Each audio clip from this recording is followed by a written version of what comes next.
కామారెడ్డి జిల్లాలో 8 మండలాల్లో భారీ నుంచి అతి భారీ వర్షాలు కురుస్తున్నాయి. అత్యధికంగా నిజాం సాగర్ మండలంలో 19 సెంటీమీటర్ల వర్షం కురిసింది.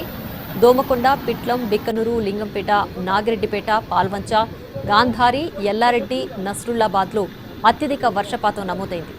ఎల్లారెడ్డి, జుక్కల్, కామారెడ్డి నియోజకవర్గాల్లో భారీ వర్షాలకు వాగులు, వంకలు పొంగి పొర్లుతున్నాయి.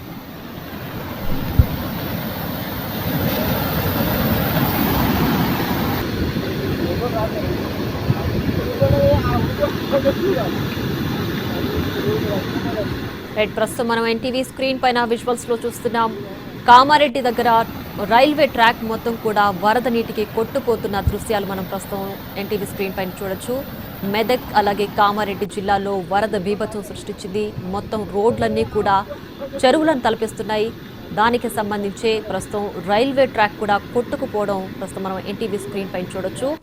వరద ఎంత ఉధృతంగా ప్రవహిస్తోందో ఈ నేపథ్యంలోనే మెదక్ అలాగే కామారెడ్డి జిల్లాలో మొత్తం కూడా వర్షం దాటికి కరెంటు విద్యుత్ స్తంభాలు కూడా నేల కొరికి మొత్తం కరెంటు కూడా నిలిచిపోయింది. దీంతో తండావాసులు, మెదక్ జిల్లా వాసులంతా కూడా తమ ప్రాణాలు కాపాడాలంటూ కూడా ఆర్తనాదాలు చేస్తున్నారు.